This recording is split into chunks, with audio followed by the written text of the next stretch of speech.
Everyone, how are you all. मैं आशा करती हूँ आप सब लोग अपनी लाइफ रूटीन में बहुत अच्छे से होंगे और खुश होंगे। Today I will tell you how to read the different type of words and how to construct the spellings. कई लोगों को ये दिक्कत होती है कि उनको पढ़ने में दिक्कत होती है और they face the problem for constructing the different type of spellings. तो इन चीज़ों से ऊपर उठने के लिए मैं आपको कुछ चीज़ें बताऊंगी जिससे आप इन सब प्रॉब्लम से ऊपर उठ सकते हैं और you will be able to construct so many spellings, lots and lots of spellings and lots of sentences also.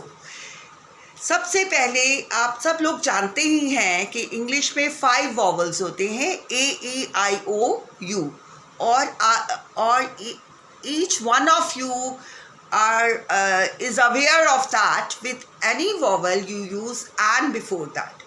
Vowel sound जहाँ पर भी आती है, अ, आ, ई, ऊ, अ से लेकर ओ तक की जो साउंड्स आती है हिंदी वर्णमाला में, उनके साथ अ की आए, आ की आए, ई, ए, ओ, इस तरह की जो साउंड्स आती हैं उससे पहले आप एन लगाते हो। तो हमें खाली वॉवल्स नहीं बल्कि साउंड भी देखनी पड़ती है एन लगाने के लिए। जैसे ऑनेस्ट में वॉवल साउंड नहीं है, ऑनेस्ट HONEST, ऑनेस्ट में कोई वॉवल साउंड नहीं भी आती, लेकिन ओ की साउंड आ रही है तो उसमें हम एन लगाएंगे।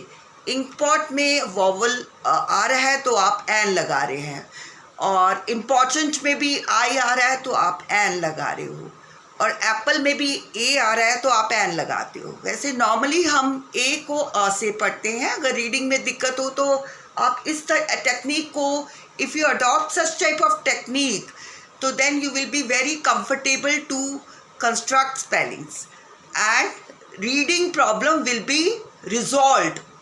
Number 1, A को अ से पढ़ते हो, B को आप ब से पढ़ते हो, C को क या स से पढ़ते हो। जैसे C कैमल बोलते हैं, कैमल के साथ C को कई बार सिगरेट, तो उसमें C को C की साउंड से पढ़ते हैं। D को ड से, E को एलिफेंट, जैसे एलिफेंट की साउंड आएगी एग, ई को ए से साउंड से आपको साउंड आ रही है। जैसे एग हो गया या कुछ एलिफेंट हो गया तो उसमें ए साउंड से हम ई को प्रोनाउंस करते हैं।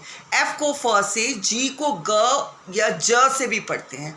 जैसे जी को हम ग्रेप्स भी बोलते हैं, और suppose sometimes we speak G giraffe also.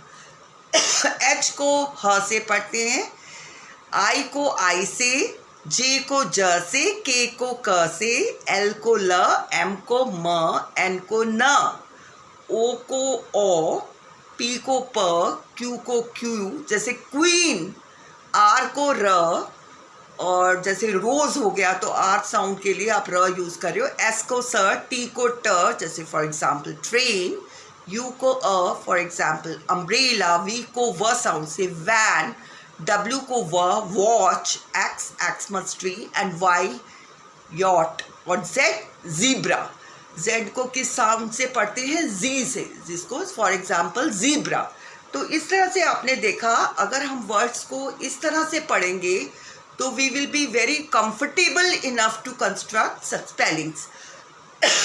First of all, any spelling comes in front of you, you have to divide the syllable, उनके पार्ट्स करके आप उसको आराम से बना सकते हैं. जैसे elephant, ele plus phant, ele ELEPHANT, knowledge, know KNOW, Lay's.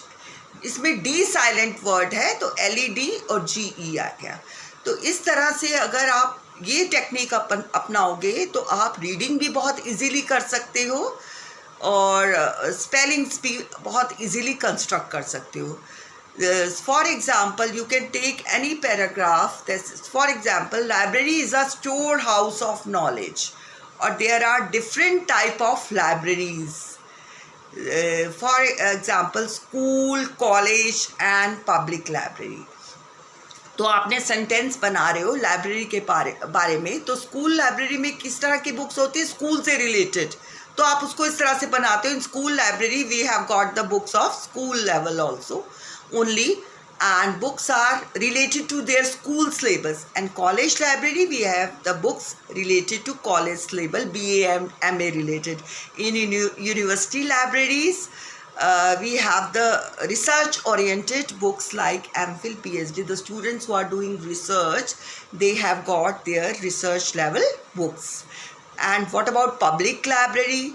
So you have, in public library there is no age criteria. School, college and university you have such and such criteria कि इस तरह से any age level student person can go and read the books according to his or her own choice.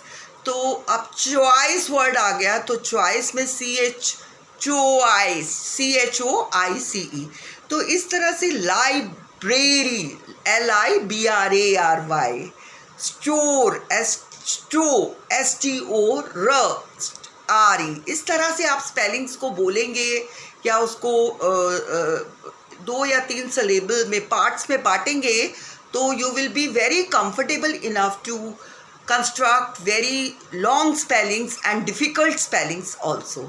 So I hope you guys like this class, and with the help of one more other important thing is that with the help of tenses also, with present and past, I told you so many times that you can speak sentences. So I hope you will like the class, and please like, subscribe and definitely comment on my video. Thanks a lot. Thank you.